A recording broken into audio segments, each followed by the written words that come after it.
Episode 6, The Tale of the Watermelon Burger? So let's begin. We have the fuzzy tops of some fennel, or fennel fronds if you want to be technical, 2 tablespoons of white wine vinegar, some kosher salt, a watermelon, and some bread for toasting. And hidden off into the side, 2 cloves of garlic. So zest those oranges, put it on the side. So for our first attempt to char these bad boys, because we don't have a grill, because we live in an apartment building in Queens, we coat them in oil and set them to broil. We're going to cut our bread and get them ready for toasting. And okay, we're going to ruin this watermelon.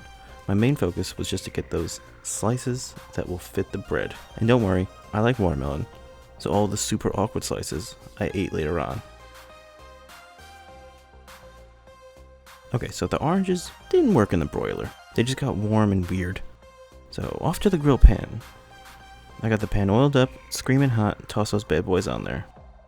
That's looking good, right? Oh wait, no. Here we go. This is better. I don't know. They didn't say, if you have a grill pan, do this. Everyone just assumes you have a grill. Clean off our grill, get it hot again. So now, we're going to squeeze these oranges and use the juice to start our gremolata. They may not be charred for the recipe calls. Grilling them did change the flavor, and it was good. And I put everything in a squeeze bottle for absolutely no reason. And it smells interesting, but not in a good way. Okay, now this gets really weird. Time to throw the watermelon on the grill. Sounds weird, right? It sounded weird saying it. I wonder if you picked that up. Teresa just dropped something. Okay, now we remove our toasted bread from the oven. Going to add our varieties of cheese. The recipe recommended goat cheese, but that's not my favorite, so I went a little extra. And from the bottom up, we have goat cheese, blue cheese, feta cheese, and just regular old plain nothing. Flip our awkward watermelon slices, and boy, it's awkward. So now we've hit that time to introduce the watermelon to the buns, and they are super hot. It's time to serve them up. How else will you serve a watermelon burger?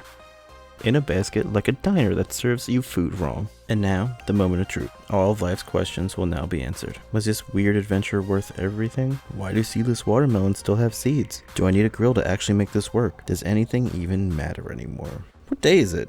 Oh, sorry. The grilled watermelon was decent. Actually grilling it changed the outside and gave it more of a bite. And honestly, if I was at a party that had a grill and watermelon, I would try to grill it to see if the actual grill is the missing X factor for this. It is strange that it disappears in your mouth when you take a bite. It literally disappears. It's fucking weird.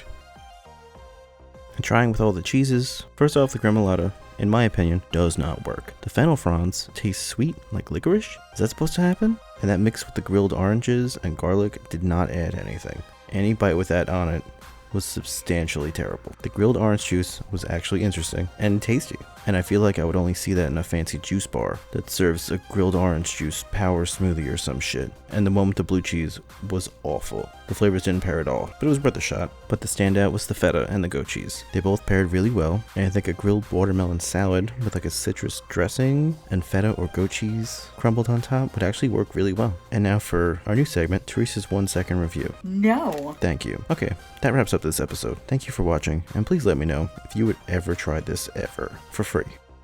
I'll see you next Friday. This is a yikes. I'm more pissed that you bought a seedless watermelon and And there's it was seeds in it. riddled with seeds, yeah.